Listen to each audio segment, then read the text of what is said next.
In the previous video of this two-part series, I showed you how this dynamic component works. In this video, I'll walk you through the steps to create it. Let's get started with a new Sketchup file. I'm using a plan view template with units set to inches. One additional change that needs to be made is that component axes need to be visible. Once that is set, with the rectangle tool, I'll draw a simple square. Then with the move tool, I'll make one copy and then type 4x to make a total of 5. I'll select the geometries of the first one and then make it a component. This will be the right top part, so I'll just call it RT. This will be the right bottom.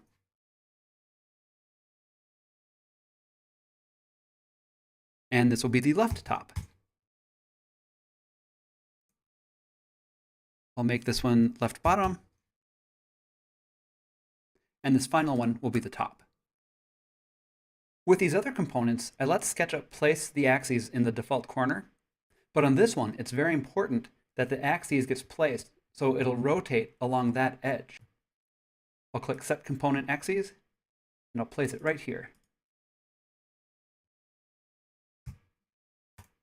I'll click in white space to deselect that.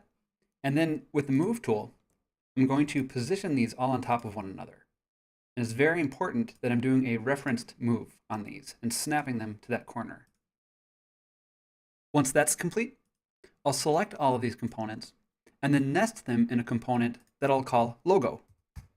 This is what's going to become the dynamic component. There still needs to be some structural organization to these parts, so I'm going to open the outliner to help with that. Remember from the previous tutorial that RB and RT need to be the only direct children of the parent shell. With the outliner, I can just drag the other components to be inside of the RB and RT. Notice that LB is inside of RB, and the other two are directly below RT.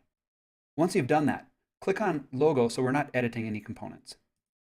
Now we can open the Component Attributes dialog and start making this dynamic. Right away, I'll add a custom attribute called anim1. I'm going to give it a value of 0 and hit Enter to register it. And I'll add another one called anim2. This one's going to be a formula, so it has to start with an equal 270 times. This next part will be inside parentheses, anim1 divided by 100. Let's also turn on Formula View mode by clicking right here. Next, let's attach the onClick behavior attribute. That's tied directly to what happens with the Interact tool. We'll use the animate custom function.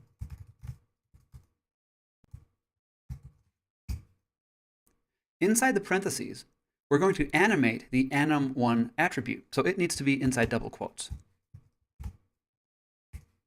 After that, I'll put a comma and a 3 for 3 seconds. The next two arguments are the ease in and ease out values. The next two arguments will be the values that our animation will transition between. And I'm going to use 0 and 100. Let's now create the formulas that will result in the first of the 3 animations in sequence. I'll attach a custom component called rpass1. And these names can really be anything you want. I'll give it a formula to only return the values of anim2 as it ranges from 0 to 90. And I'll use the smallest function to help with that. Inside of the parentheses, I'll put 90, followed by a comma, and then anim2. Before I hit enter, I'm going to select that and copy it. Next, let's create another one called rpass2. And I'll paste that formula and make one minor edit. At the beginning, I'm going to add a negative. These attributes will be referenced in the RT and RB components rotex attributes, respectively.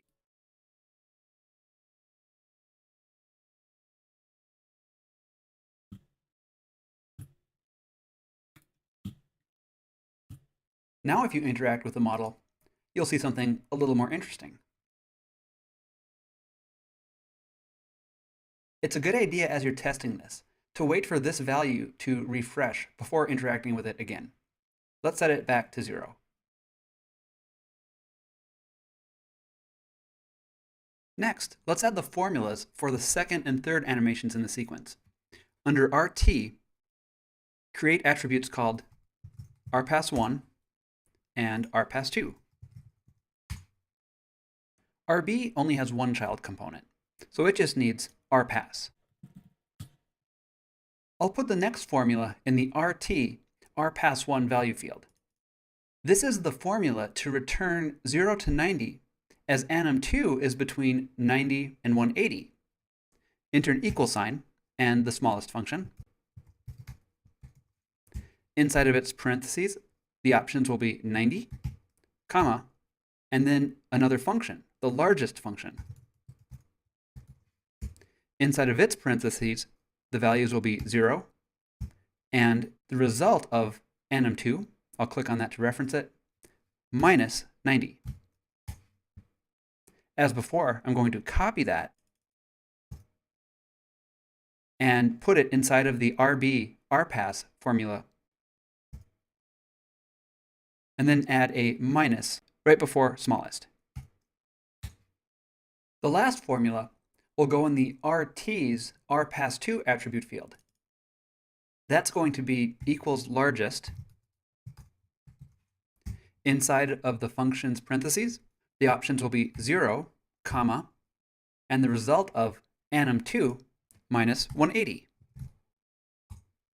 The component attributes dialog will only show a single parent and its direct children at any given time. We'll use the outliner to help us get to the RT and RB children. Notice if I highlight RT, the outliner will display it as the parent and we can see its children. The LT row Y is what we'll attach the rpass1 value to.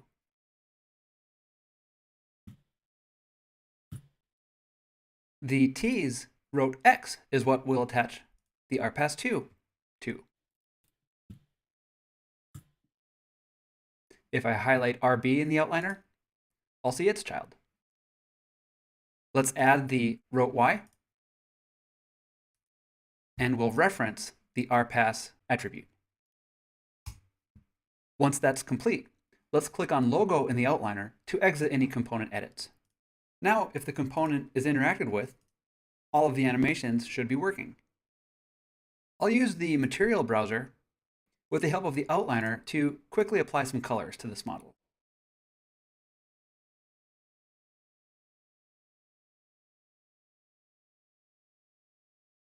I'll make transparent copies of the side colors to simulate a reflection.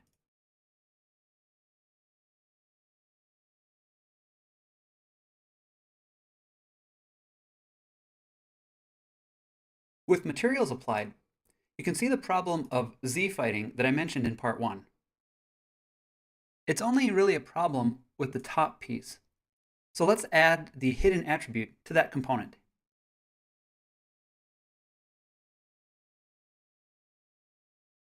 The formula not, and in the parentheses we'll put row X, will do the trick.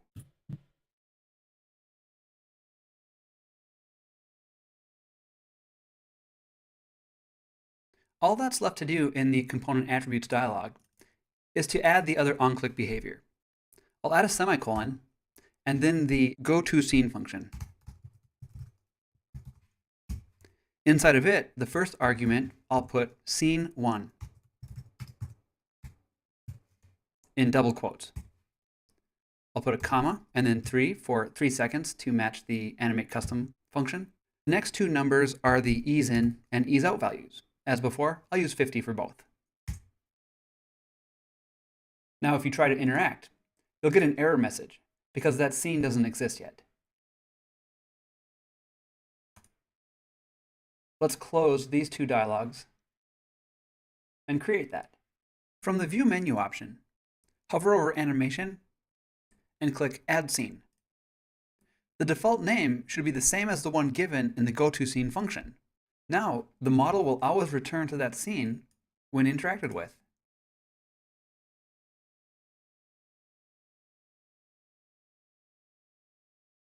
All that remains is some visual cleanup. I'll turn off edge display, hide the default axes, and turn off the component axes view option. I'll orbit until I can't see the model. And now we're at the same point as the model you saw in the first video. I hope this tutorial was helpful. For more tutorials and to see what concept3D has been up to, please visit our blog at blog.concept3d.com. If you have any general questions, please send them to info@concept3d.com. If you have any comments, questions, or requests for me, drop me a line at matt.chambers@concept3d.com.